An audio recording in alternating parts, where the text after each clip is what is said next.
하나님의 말씀 누가복음 24장입니다. 46절에서 48절까지. 누가복음 24장 46절에서 48절까지. 우리 한 목소리로 같이 봉독하겠습니다. 같이 읽습니다. 시작.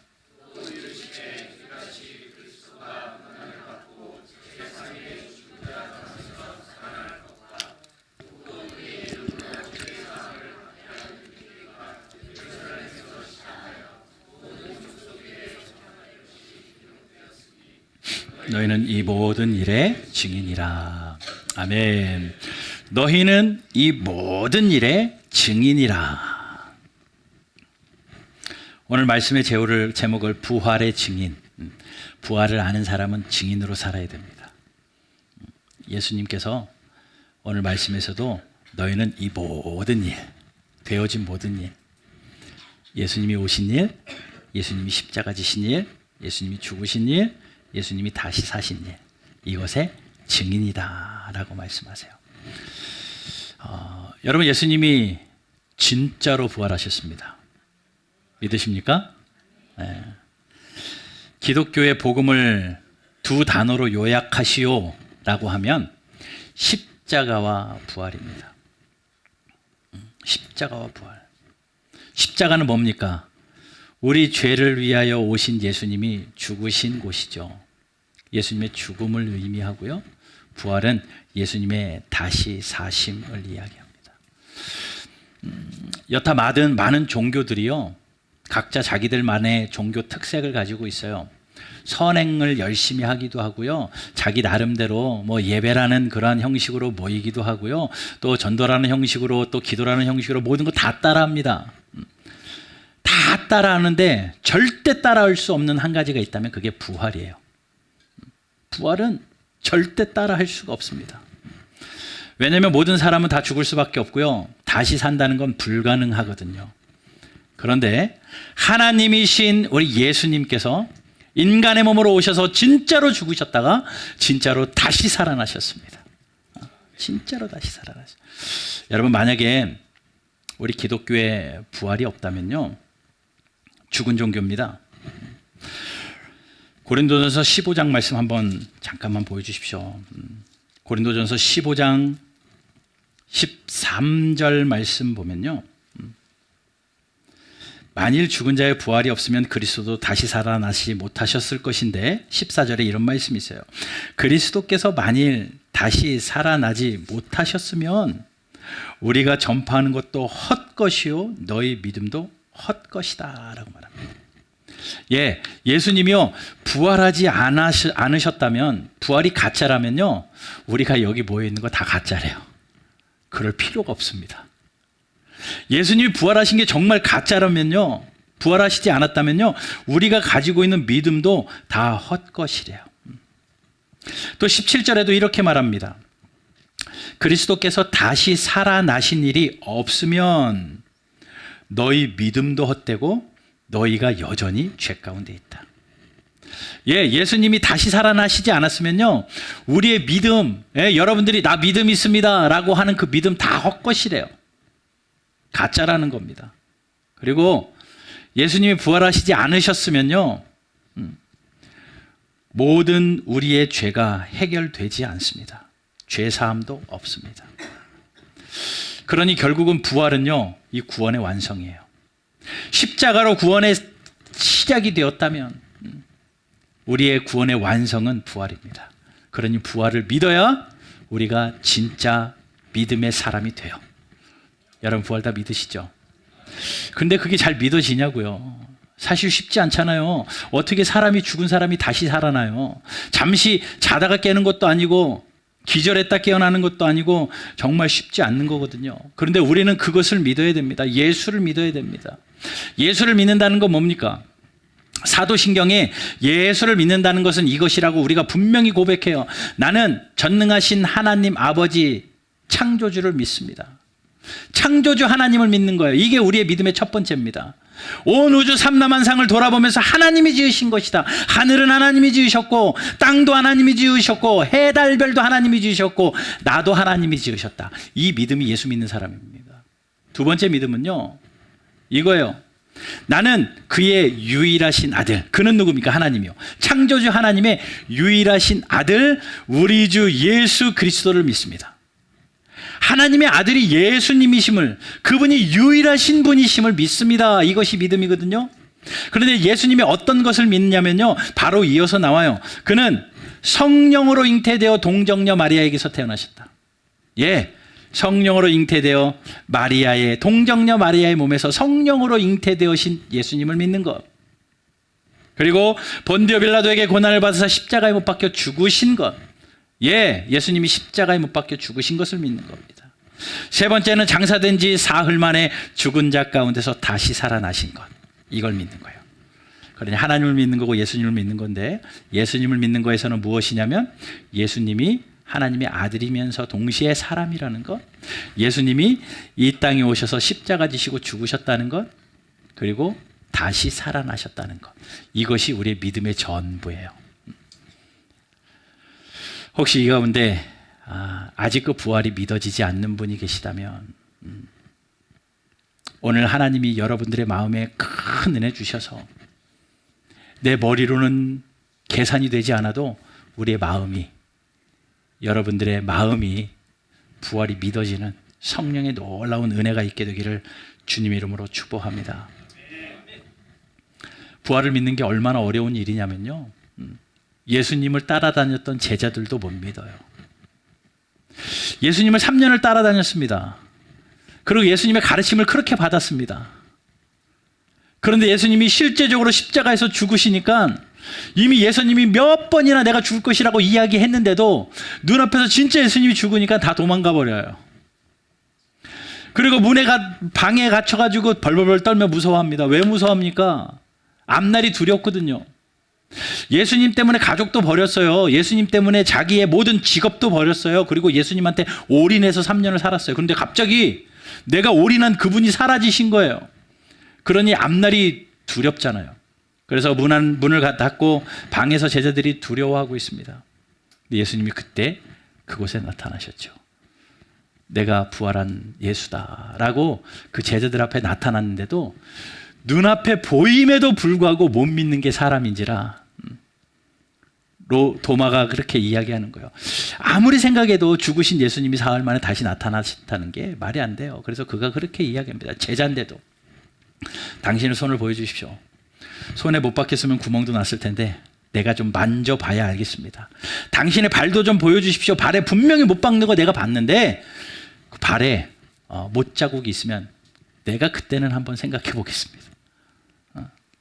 예수님이 보여주시죠. 보아라. 그리고 의심하는 자가 되지 말라 라고 그에게 보여주시죠. 비로소 도마는 보고 만지고 믿게 되었습니다. 예, 우리는 왜 아니겠어요? 그런데 여러분, 우리는 만질 수도 없고 볼 수도 없는데 어떻게 믿냐고요? 그런데 성경은 분명히 이야기합니다.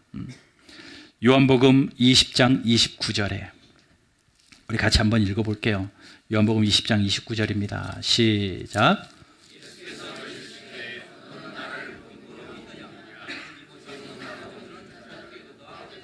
네. 아멘. 도마는 보고 믿었지만 예수님이 말해요. 진짜 복 있는 사람은 안 보고도 믿는 사람이다. 여러분, 복이 있는 성도들 되시기를 주님의 이름으로 축복합니다. 이 땅에 사람들이 말하는 오복도 중요하고요.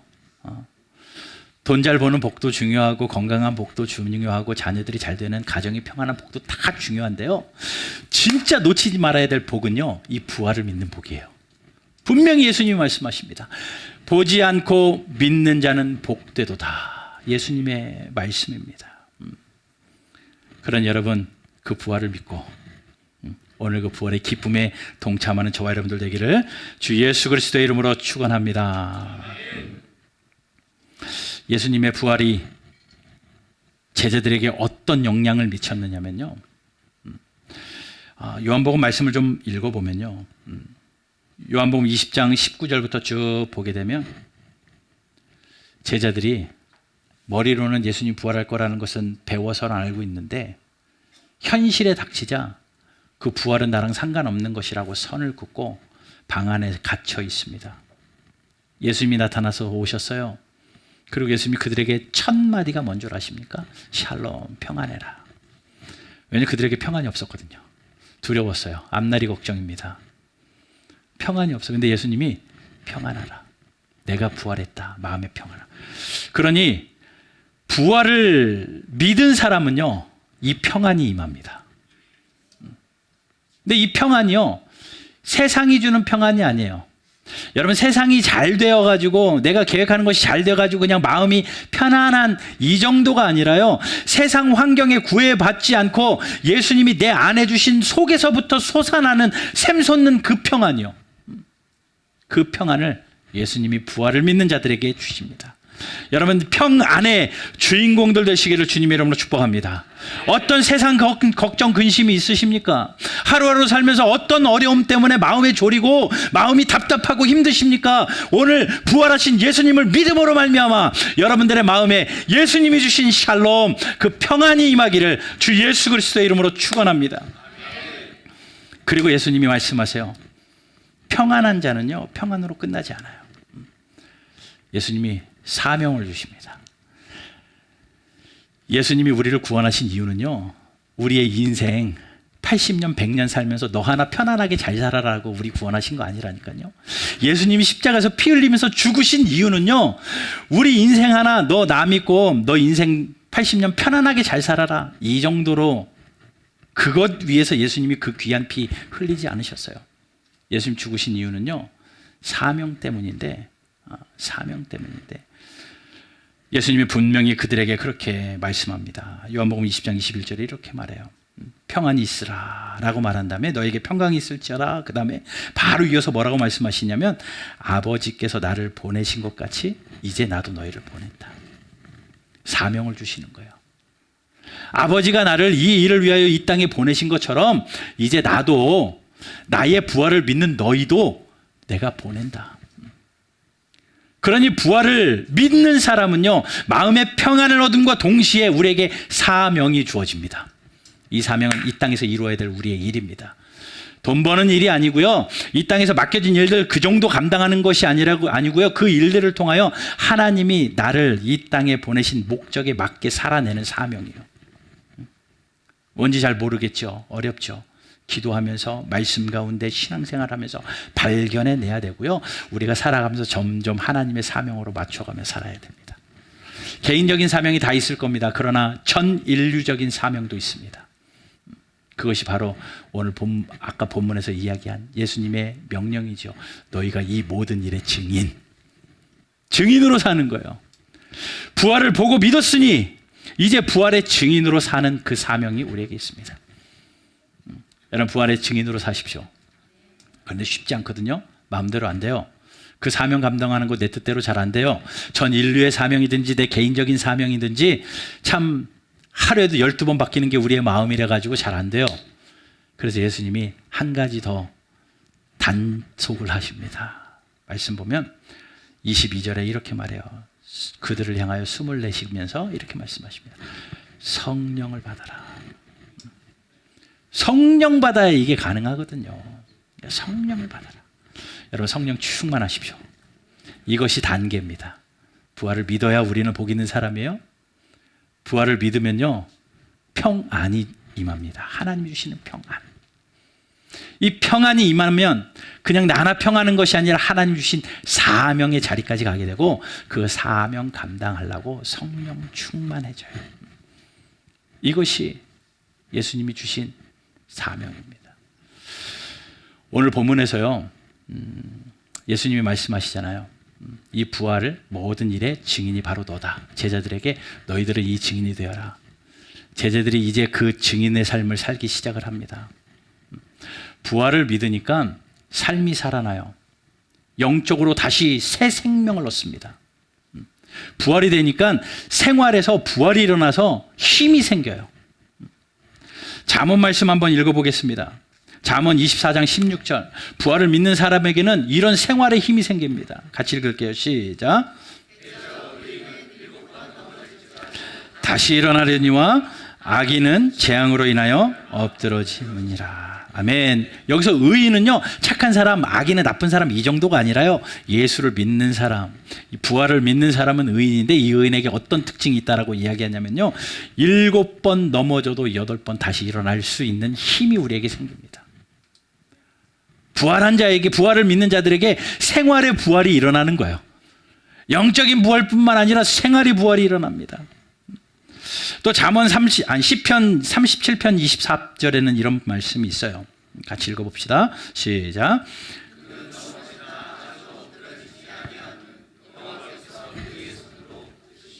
아멘. 그는 누구냐면요, 부활을 믿는 자, 의인은 넘어질 수는 있어요. 그런데 완전히 자빠져지지 않는 것은 하나님이 붙들고 계시대요. 예. 이 부활을 믿는 자는 삶에 이 부활의 능력이 있어서 삶으로 그렇게 살아냅니다. 부활을 아는 것으로 끝나는 것이 아니라 부활을 경험하니 부활을 살아가는 거예요. 꼭 기억하십시오. 삶이 삶으로 가야 돼요. 부활을 아는 것으로만 끝나지 않고 부활을 살아야 됩니다. 부활을 살면 이 땅에서 우리의 삶에 부활의 힘이 생겨서 평안으로 능력으로 살게 되고요. 또 부활을 사는 것은요, 다시 한번 말씀드립니다. 부활의 증인으로 사는 겁니다. 미래적인 부활도 분명히 있죠. 우리가 죽으면 끝나는 것이 아니라 잠자는 자의 첫 열매 되신 예수님 때문에 다시 살아날 소망이 우리에게 있습니다. 제자들이 이 말을 듣고 그 소망이 생기니까 이제 죽음이 두렵지 않아요. 죽어도 괜찮다. 왜? 또 부활할 거니까. 예수님이 첫 열매가 되셨으니까 내가 둘째, 셋째 열매로 계속 부활할 것을 믿기 때문에 그들은 부활을 체험하고 생명이 두렵지 않고 죽음이 두렵지 않고 부활의 소망으로 살아가기 시작을 합니다. 부활의 소망으로 살면서 그들이 하는 것은요, 증인 노릇하며 사는 거예요. 부활의 증인. 사도행전 2장 32절에 베드로가 설교 가운데 이렇게 이야기해요. 같이 한번 읽어봅시다. 시작. 우리가 다 이 일의 증인이로다. 예수를 하나님이 살리셨습니다. 이 일이 다 우리의 증인입니다. 우리가 증인입니다 라고 이야기해요. 이건요, 이미 예수님이 오늘 본문에서 너희가 이 일의 증인이다. 예, 증인으로 살은 증거잖아요. 제자들이요. 제자들은 부활의 증인으로 그렇게 살았습니다. 그래서 죽음도 두려워하지 않고 순교했고요, 복음 전할 때마다 우리가 이 일의 증인입니다 라고 하면서 부활을 증거했던 제자들입니다. 자, 이제는 우리 차례입니다. 여러분들도 부활을 아는 것으로 끝나지 말고 부활을 살아야 됩니다. 알면서 삶으로 가셔야 됩니다. 마음의 평안으로 끝날 것이 아니라 사명 감당하셔야 됩니다. 그 사명은 온 천하에 다니면서 부활의 증인이 되는 것이고 땅 끝까지 이르러 부활의 증인이 되는 겁니다. 여러분, 부활의 증인, 전도자의 삶을 사십시오. 그러면 절망의 사람이 소망의 사람이 됩니다. 부활의 때문에 절망의 사람이 소망의 사람, 슬픔의 사람이 기쁨의 사람이 되고요, 불안의 사람이 평안의 사람이 되고요, 질병의 사람이 건강의 사람이 되고요, 죽음의 사람이 생명의 사람이 됩니다. 이 모든 능력이 부활에 있어요. 여러분, 예수님 부활하신 이 날에 그 부활의 능력으로 여러분들 사시고, 나뿐만이 아니라 내 주변의 모든 사람들을 부활의 능력으로 살려내는 부활의 증인들 되시기를 주님의 이름으로 축복합니다. 여러분들이 전해주시지 않으면 그분들이 어떻게 부활의 증거를 받냐고요. TV에 안 나오는데, 신문에 안 나오는데요. 잠자다가 어떻게 꿈을 꿔서 그걸 알겠습니까? 알 수가 없습니다. 누군가가 부활을 전해줘야 그들이 부활의 증인으로 증거를 받고 힘내서 생명의 삶을 살지 않겠습니까? 이번 부활주의를 맞아서 저는 여러분들과 같이 결단하고 싶은 게 태신자라는 걸 작정하고 싶어요. 부활의 증인으로 살았으면 좋겠는데, 뭐 어린아이들처럼 뭐 이거 쓴다고 오고 안 쓴다고 안 해요. 그게 아닙니다. 우리가 정성을 다하여서 그 태신자를 작정하고, 태신자는 태의 신자를 품는 거예요. 엄마가 아이를 태에 품고 10개월을 그 아이를 위하여, 노심초사 건강한 아이를 위하여, 그리고 순산하잖아요. 그때까지 여러분들이 이 태신자를 오늘 여러분들 마음속에 품고 추수감사절에 출산하자고요. 동반 출산. 한 명도 사산하시면 안 됩니다. 동반 출산할 수 있도록 7개월, 8개월 돼요. 근데 명단을 적는데 여러분 요거 들어오실 때 다 받으셨죠? 볼펜 있으면 드시고 오늘 이 태신자를 마음에 품고요. 이름을 적는 거예요. 적고 여러분 기도하시는 겁니다. 그리고 여기 이렇게 절취선으로 이렇게 뚝 잘라가지고 내시면 리스트 정리해서 우리 장로님, 안수 집사님, 권사님 또 함께 기도하시는 분들 또 교역자들 나눠서 기도할 겁니다. 시간 되는 대로 될 수 있으면 매일 그 이름들 하나씩 하나씩 불러가면서 기도할 거예요.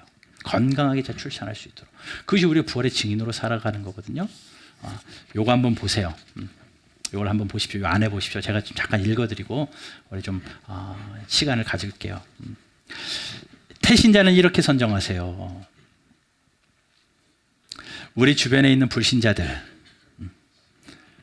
아무도 그들을 품고 기도하는 사람이 없다면 그들은 결코 구원의 열매를 맺을 수 없습니다. 아무리 전도하기 힘든 사람이라도 여러분 꼭 믿으세요. 우리가 태신자로 품고 기도할 때 우리의 태신자는 주님 앞으로 나올 수 있는 시간이 점점 가까워집니다. 이게 부활의 증인으로 사는 거예요. 부활을 증거하셔야 됩니다. 그런데 두 가지 있습니다. 어떻게 선정해야 될까? 믿음으로 선정해야 됩니다. 태신자가 살고 있는 현재의 삶은 교회 밖입니다. 교회 밖에 있는 저들을 교회 안에 있는 모습으로 인도하기까지는 절대적인 믿음의 눈이 필요합니다. 완고하고 무뚝뚝하고 무관심한 이웃을 바라보며 스스로 낙심하지 말고 열린 마음과 긍정적인 시야로 주목하고 하나님의 은혜 가운데 반드시 전도에 성공할 수 있다는 믿음. 그냥 한 사람 데리고 와서 교회에 한 자리 채우겠다가 아니라 그 영혼의 부활에 소망을 주기 위해서. 태신자는요, 관계 중심이어야 됩니다. 태신자는 관계 중심으로 선정돼야 되는데 길거리 가는 사람 이게 아니라 우리 주변에 있는 사람들을 여러분들이 정하셔야 돼요. 밑에 보세요. 예수님이 필요한 사람이 누군가. 거기에 이제 작성하는 거예요. 제가 한 1분, 2분 여러분 지금 시간 드릴 겁니다. 가족 친척 중에 이름 쓰시고 믿지 않는 분들이요. 복음이 필요한 사람들, 이웃, 지역, 친분관계, 직장 생업, 관계, 기타 등등의 여러분들 이름들을 쭉 적어보시고요. 다 적어보시고 그들 중에 더 마음이 가고 더 빨리 출산해야 될 분이 있다면 2명을 선정해가지고 여 뒤에 보면 태신자 2명 쓰는 게 있어요. 여기다 쓰시고 요거 앞 뒤에다가 똑같은 걸 쓰셔서 요거만 내시면 됩니다. 이따 헌금할 때 헌금 바운데 같이 내세요. 그럼 저희가 취합해서 같이 기도할 수 있도록 그렇게 하겠습니다. 우리 여러분 한번 같이 작성하는 시간 잠깐 가질게요.